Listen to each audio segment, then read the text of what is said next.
Okay, so my name is Regina Utley. I came to Missouri in 1997. My husband at the time was military, so I went from Alabama to New York to New Jersey to here. So it was quite a trip. I will say after about 4.5 years of being in Manhattan, the last 6 months I truly enjoyed. We got here, we got settled in. Really funny story, I was deciding on which career I was going to take because our agreement was when we got to our next duty station and the kids were all in school age, he could continue with his military career, I would start mine. So my sister comes up for a visit and nobody knows me as a teenager here, which sometimes is a pretty good thing. I was the perfect teenager. I did teenager stuff. So jokingly, Wait, you were the person? I was not. Okay. By no means. So we're looking through Mid-Missouri Credit Union's little news they had, and well, there's a ad for the sheriff's cabin. Jokingly, I look at my sister across the dining room table and I said, "Hey, I can become a cop." We all knew that was a joke. Everybody that knew me growing up knew that was a joke because it was never even a thing. And she started laughing. She said, "Well, yes, you can." Well, about that time, my husband at the time got straight up off the couch, looked at me and said, "No, you're not." Oh. Guess what I decided? Here I am. So that was in 98, went to the academy, graduated in 99. There was a little struggle getting started in the field because in Missouri, in this, women, it wasn't a thing.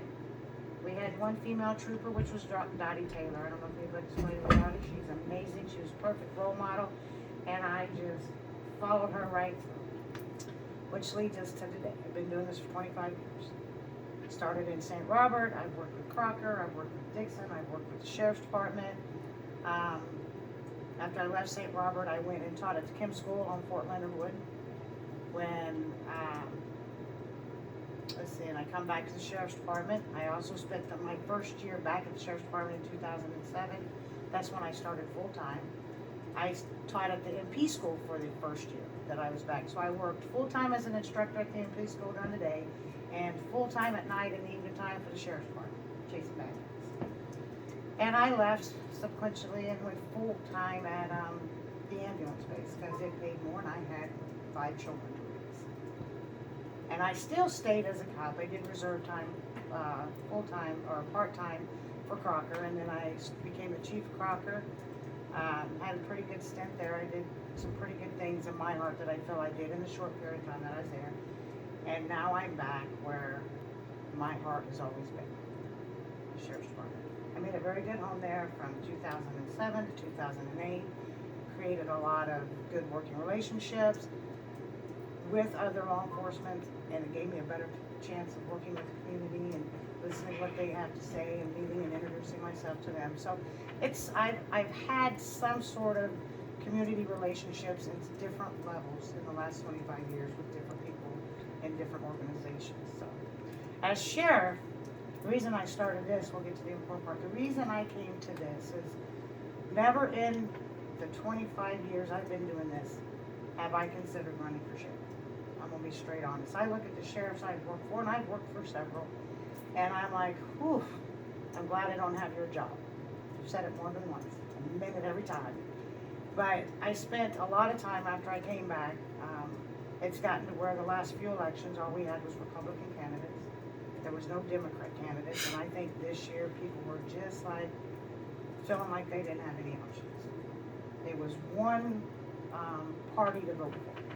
And the ones that weren't, and I don't know how to say this, I'm not always politically correct, but the ones that don't vote Republican just felt left out. And I thought, okay, I agree with both sides. There's some things I like on this side, and there's some things I like on this side, but there's things I don't like, and there's some, so hey, we can meet in the middle. So me and my husband talked about it, and we talked about it almost to the point where I almost left myself no time to get signatures. But my heart pushed me to it, and I got it done in a very short period of time. Because what I want to see in this community is I want to see it bigger, and I want to see it better, and I want to see everybody in it work towards those goals. Because we're all here, we can all do it. We make things happen. We might not always agree. We might not always agree how we get there. But at the end of the day, if we maintain the same goals, and we work together, and we trust in each other, what's to stop us from doing it? And our biggest problem that we have, I know, is the drugs. And I know people are tired of it and they're at their wits' end. But the drug problem is bigger than just Pulaski County. It's bigger than the state of Missouri. It's a nationwide epidemic. And it's an epidemic because of where it's coming from. A lot of it is coming from Mexico. It has grown to where the components to make these synthetic drugs can be sold, and they're not restricted. There's no restrictions on them. You can buy commercial pill presses on the internet that make 10,000 pills an hour, and they're being made right here in the United States. Right here. There's two or three in the state of Missouri alone. Now, the DEA is working on trying to locate these and track these down and shut them down. But when you have the drug problem coming from so many different directions, there's not one solid answer on fixing it. Not one solid answer. It's going to take police departments and sheriff's departments and the highway patrol and the DEA and the federal government to help fix this problem. In the meantime, however, what we can do to fix this problem is we can find the people that are buying it. And typically how we find the people that are buying these drugs is these are the ones that have done property or theft crimes.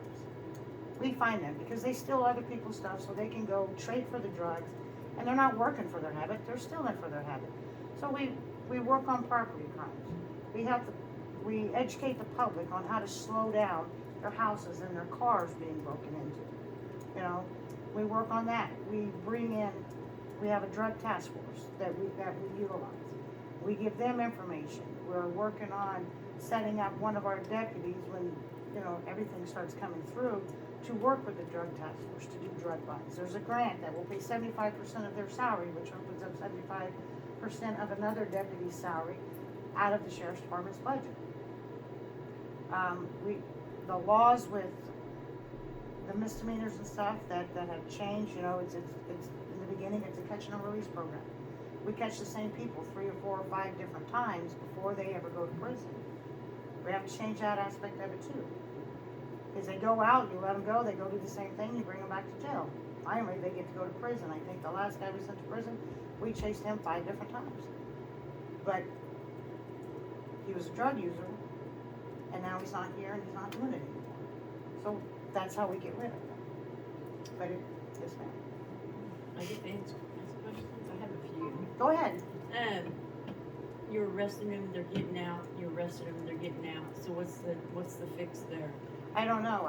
I've sat in courts and I've watched people that were on probation, and probation is you don't break any other laws.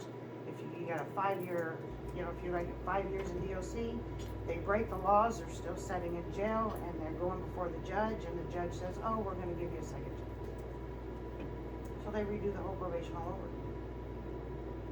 And they're in there for the same crimes they committed from the first time they were put on probation. So that's something you're gonna have to work with Tara on when she gets elected, as far as.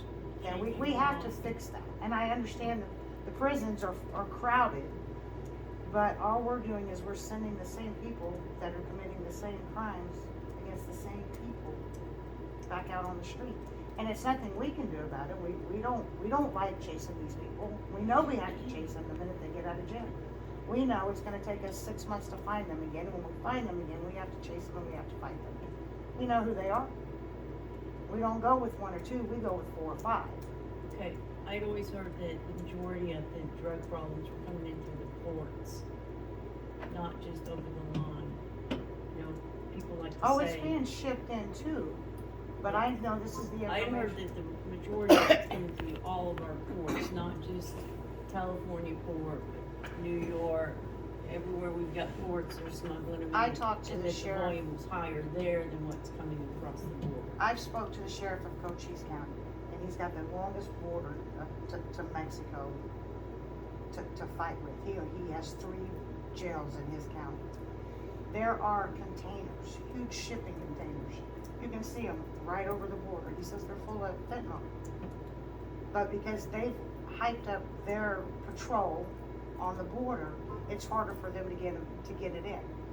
But the ones that are getting across, now here's another thing they're doing. They're on Snapchat, and they're getting Americans to drive from North Carolina, from all over the United States, offering them $3,500 to drive down to that border and pick these people up and drive off with them. They have pursuits every shift.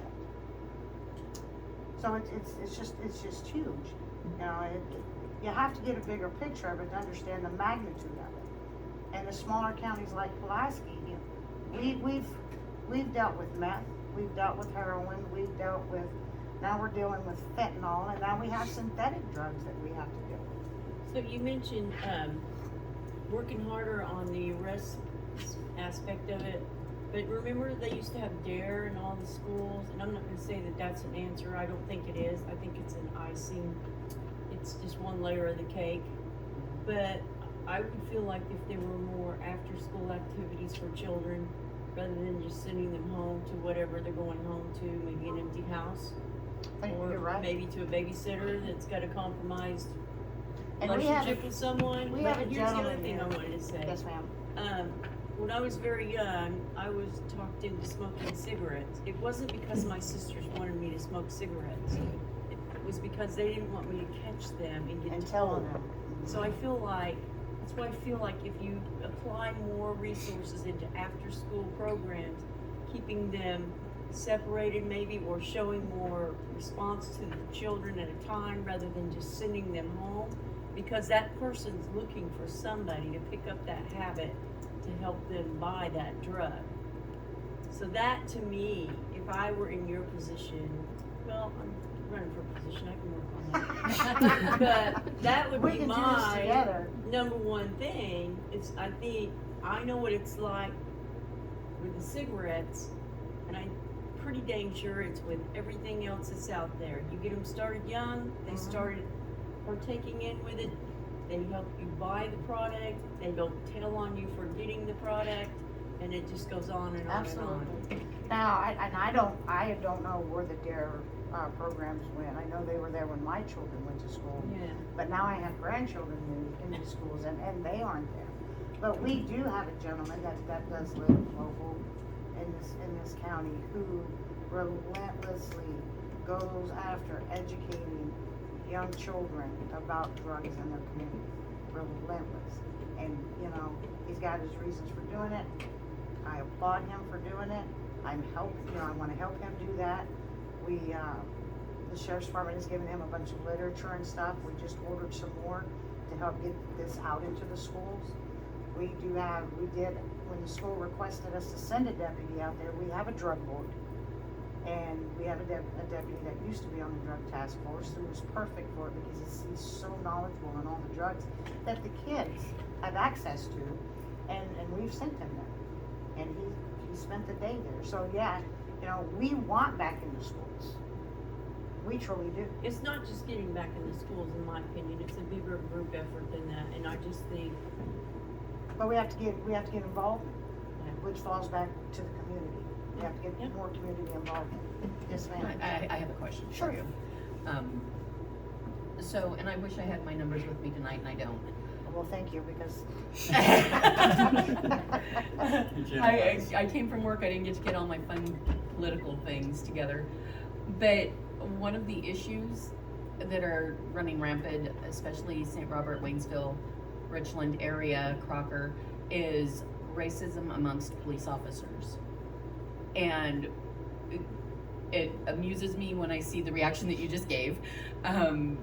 We have had several instances where, me personally, I was driving a car, it wasn't registered yet, we were waiting on the title. Didn't get pulled over once. Not once. The second that I had a black man in the car, I was pulled over, and not just pulled over, but I had the police officer go to his side of the car. Instead of coming to me, I was in a parking lot, no reason to go over there, and started questioning him. I was driving the car was in my name, and this is something that happens all the time. So my question is, and I've also had one of St. Robert's finest straight up tell me that racism is running rampant in the police force, period, in this area. This is from a police officer. oh, I'm kind of surprised of that, because the people that I know, which is most of all of them, I'm not saying, what I'm gonna tell you to do though, is if it's with one particular department, and you don't think filing your complaint is gonna go and do any good, call the highway patrol and have them come investigate it. Oh, I've filed complaints. And it doesn't, Yeah. nothing comes out of No. it? So, and I'm very active in several different communities, Yeah. so I get to see how people are treated regardless of race, you know, gender, sexual orientation, whatever the case may be. Which none of that So- should be tolerated. No, so my question just is, where is the tolerance level at for racist behavior in the police officers and in our sheriff's It department? should, it's, as far as I'm concerned, it's zero. It's absolutely zero. The ones that I work with and have worked with, you know, from my experience with them, it's zero. So I guess what you can do next is, if the highway patrol, if you wanna, you can file complaints with the sheriff's department too. And we can see where that goes. But yeah, that's a zero tolerance. Absolute across the board, zero tolerance. I don't live my personal life like that, I don't not You live could my ask to professional speak life to like that, that. you could ask to speak to that law enforcement specifically with his supervisor. Well, and at this point, Maybe I mean, he it's been describes almost a them. year now, Uh, but I did file a complaint at the time because I was just Good for you. outraged.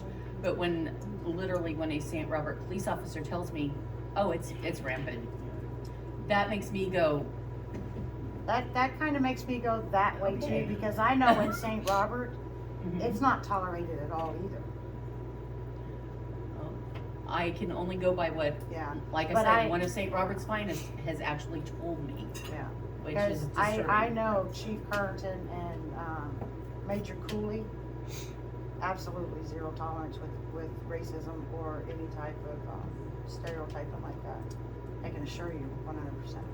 Okay. So where this officer got his information from, and I'm gonna say, if that's what's happening in the city of St. Robert, Chief Currington has no clue.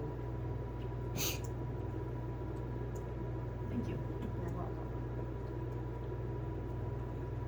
welcome. Okay, well, thank you, Regina, for coming and talking Thank to you. us, and Appreciate you.